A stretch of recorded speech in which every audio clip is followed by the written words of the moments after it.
gente, aqui é a Lelé do blog Scrapspace da Lelé. Se você não me conhece ou se conhece só pelas minhas mãos, estou fazendo esse vídeo diferente, certo? Hoje, em que nem sei porquê, eu simplesmente acordei, eu achei que eu devia fazer um vídeo diferente em que eu mostrasse a minha imagem, que não somente as minhas mãos, que me mostrasse por mais inteira aqui pra vocês. E é isso, vamos ver o que vai dar, tá certo? Rodei a vinheta e vamos lá, Lelé responde.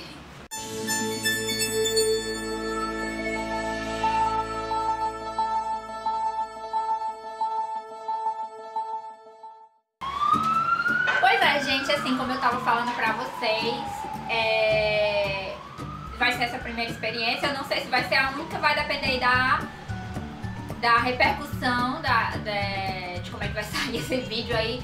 Mas como eu tava dizendo, eu acordei assim, sei lá, eu achei que eu devia me apresentar melhor. E eu li um canto também que quando a gente mostra assim a imagem para as pessoas, isso causa mais proximidade. Eu tenho tanto seguidor legal que me deixam mensagens tão bonitas, e eu queria assim fazer esse vídeo que eu pudesse estar mais próxima de vocês.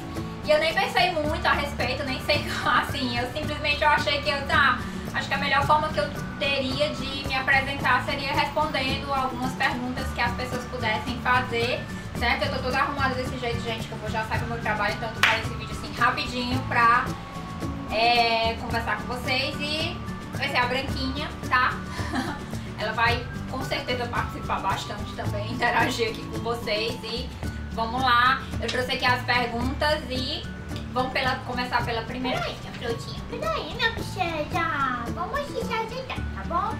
Vamos se ver. Bom, a primeira pergunta é da Andréia Pereira. André, será que nós somos parentes, André? Será que nós somos primas, hein? Já pensou nisso? Quem não sabe, eu sou a Eleonora Pereira, viu, gente? Pois é. Então vamos lá. A André, ela me perguntou o seguinte: já se deparou com a situação de ter que desenvolver algum projeto e não conseguir, naquele momento, a inspiração? Como faz para desenvolver a criatividade nessas horas? André, é assim, já aconteceu de faltar inspiração. Aliás, acontece com bastante frequência, porque eu acho que, assim, o scrap, ele, pelo menos pra mim, tá? Ele é muito pra eu me desestressar, pra eu ficar bem mais tranquila, limpar a mente de tudo. E eu acho que a inspiração, pra ela vir, você tem que estar com a mente um pouco limpa, tem que estar bem tranquila. E quando eu vou fazer o scrap, nem sempre eu tô, ao contrário. Às vezes eu tô assim, tô de saco cheio, eu quero fazer scrap pra me desestressar. E aí, como é que eu faço nessas horas pra inspiração vir? Internet, amiga. A internet, ela é a melhor fonte de inspiração. Então, geralmente eu vou no Google Imagens, eu boto alguns termos, geralmente em inglês mesmo, pra procurar alguns outros trabalhos. E aí eu vou vendo, aí vou pegando uma ideia daqui, outra dali, vou misturando essas ideias. E eu faço o sketch. O sketch é o desenho do trabalho que eu vou fazer. Então... Não, Branquinha, peraí. Não. Ai, meu Deus. Você é malinha. Então eu vou, realmente eu faço o desenho, né? O sketch é isso. Ai, meu Deus do céu, tá cheio de pelo aqui da gata. O sketch é isso, é esse desenho, é esse esboço do trabalho que você vai fazer, né? Ele é uma ideia inicial e é isso. Aí, então, assim, eu vou geralmente no Google Imagens ou no Pinterest e procuro alguns trabalhos pra me ajudar nessa inspiração, tá certo? Então é assim que eu busco ter essa inspiração.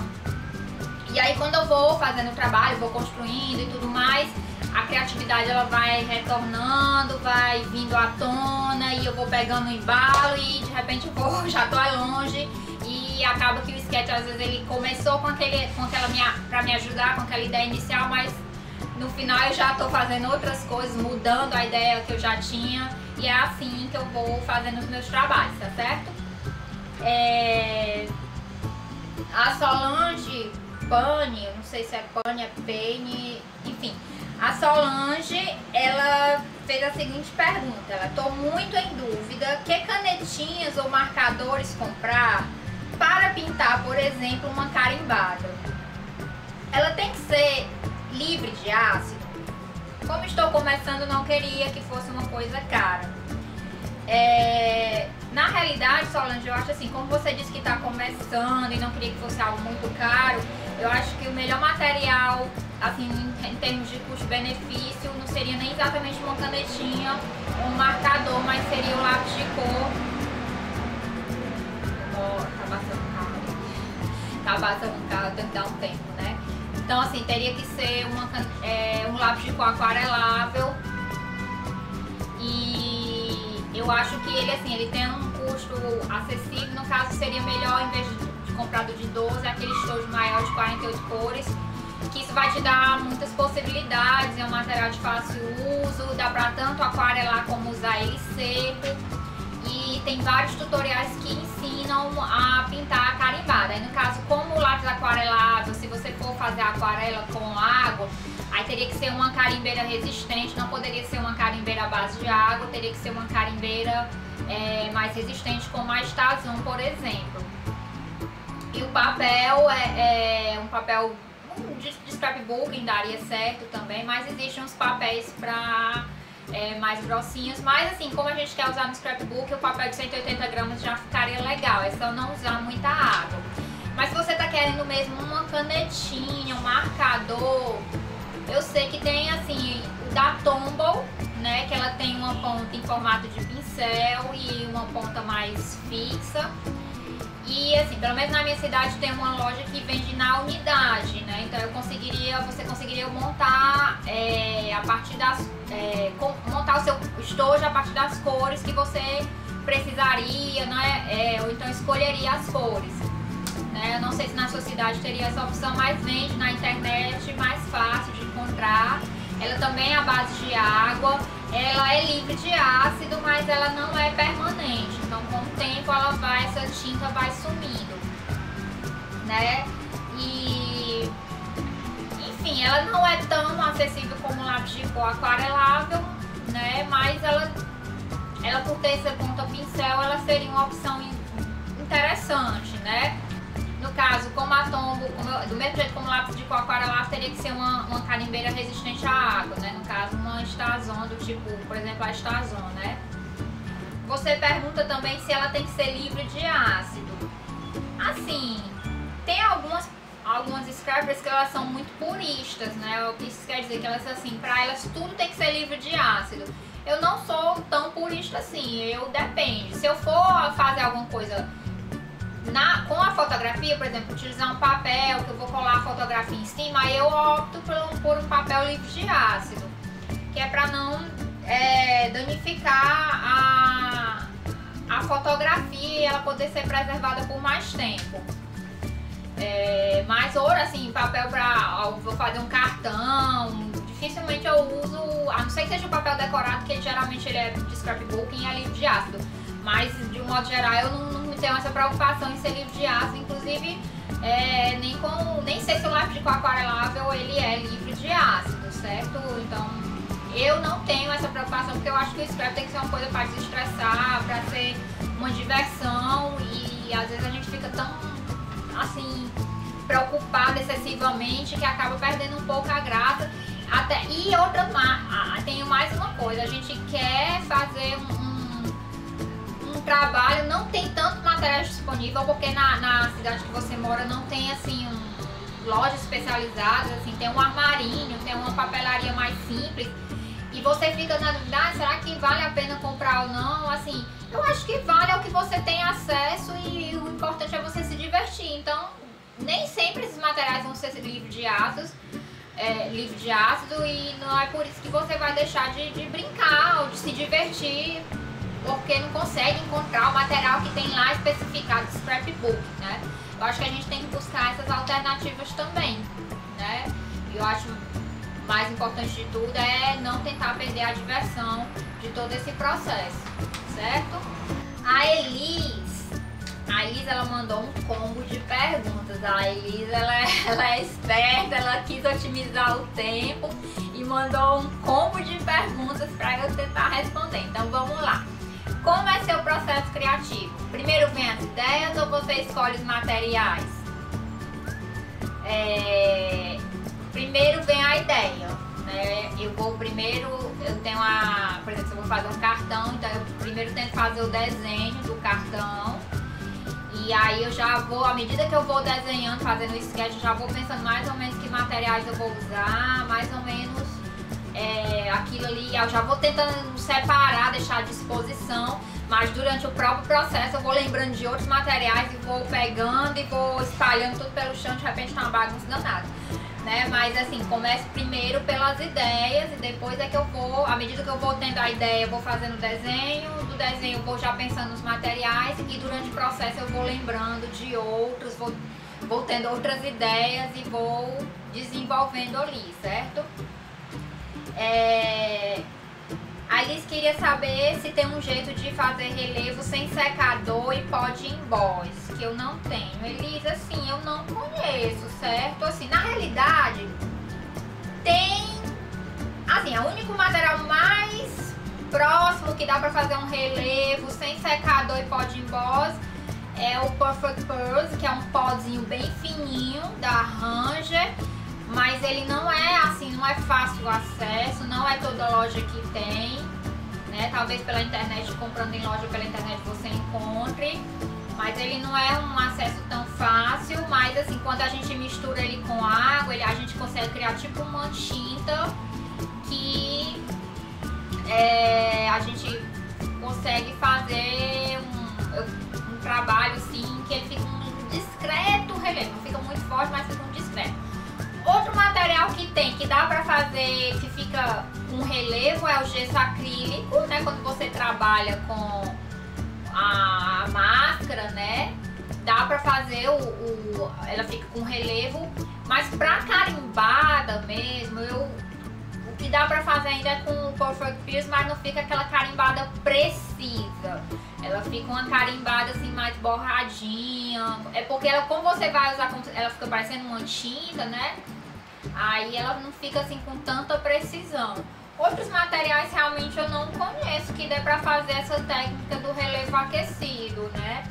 Agora sim, uma dica que eu dou é que existe um soprador térmico que, assim, aquele soprador que a gente usa de scrap, ele tem pra vender em loja de material não é nem de material de construção, mas aquelas lojas que vende máquina que a gente utiliza, tipo casa, material pra casa, pra marcenaria, porque o soprador térmico dá pra usar, por exemplo, eu já vi marceneiro usando, pra descolar fórmica de madeira, ele usa o soprador pra secar a cola.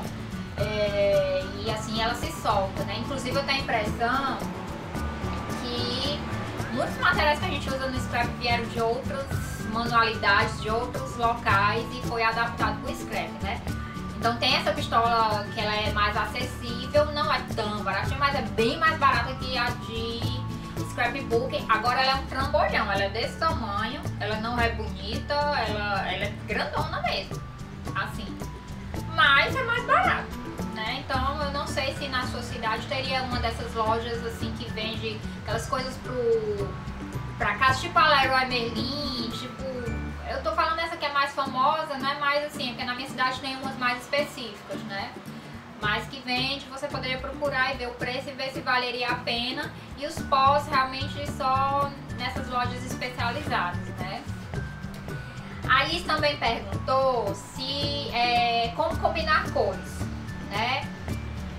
Combinar cores assim, uma maneira muito fácil de combinar as cores. Você vai fazer uma página, né, que vai utilizar fotografia. Uma maneira muito fácil de combinar é tentando seguir as cores que vem na fotografia. Então, por exemplo, você tem uma fotografia que ela tem assim um fundo verde, você tá com a roupa amarela e tem também o céu azul. Então você poderia construir pegando papéis mais ou menos nessas cores, com tons aproximados, pra dar um segmento da cor que vem na fotografia, né?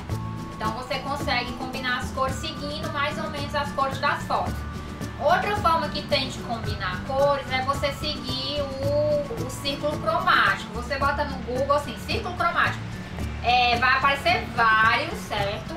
Ele vem assim com as diversas cores e vem inclusive explicando como é que faz a combinação. Cores complementares, cores vizinhas, cores opostas, que ele mostra justamente as cores que combinam entre si, né?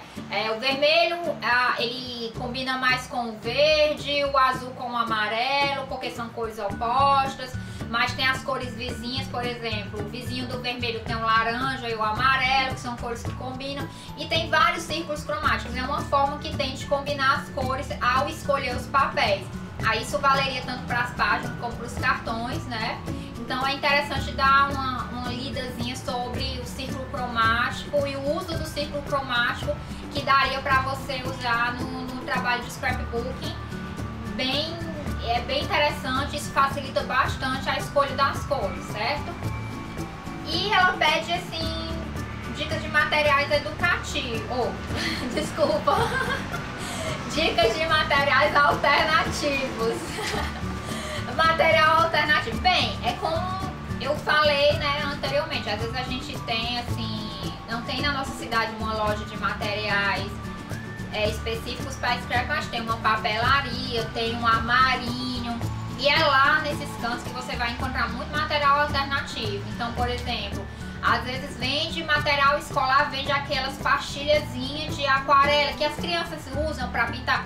Aquilo é um trabalho que dá para usar um material que dá para usar tranquilamente no scrapbooking, né? Assim, fazendo, compondo background e tudo. A gente encontra nos armários botão, fita, renda, enfim, tem tanta coisa que a gente chega lá a ver vários materiais que a gente aproveita. Às vezes é um papel diferente que tem na papelaria que dá pra aproveitar, né? E outros materiais alternativos que a gente dá pra usar, que a gente vai naquelas lojinhas que vende material para artesanato, não necessariamente de scrapbook, que lá a gente vai encontrar muita tinta, muita pasta de modelar, gesso acrílico, stencil. A gente encontra stencil de muitos modelos. E muitas vezes são bem acessíveis, porque é um negócio que já vi há muito tempo, que já estava em bastante uso para fazer outros trabalhos manuais, mas que a gente pode aproveitar no scrapbooking, né? E eu gosto também sempre de vasculhar minha própria casa, né? Às vezes a gente recebe um convite que vem num papel super bonito, guardo. Ou então eu vou numa festa e tem lá um papelzinho de docinho que tá bem limpinho, não tá lindo, tá bonito, dá pra aproveitar, né? Tem, sei lá, papelão em casa, papel canelado que dá pra aproveitar também. Então são materiais alternativos que dá pra gente usar no scrapbooking, né? Não precisa necessariamente ser comprado em lojas exclusivamente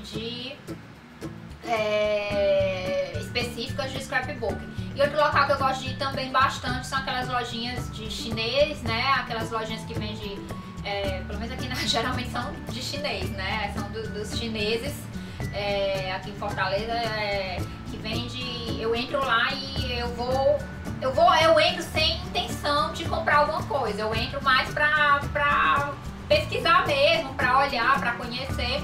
E aí de repente eu vou olhando e vou descobrindo uma cartelazinha de adesivos que dá pra eu usar. Aí eu descubro também um materialzinho de caneta gel baratinho, tem nessas lojinhas. Tesouro de picotar eu encontro muitas vezes nessas lojinhas, também é um preço bem mais acessível do que mesmo nas lojas de scrapbooking, né? Então é isso que eu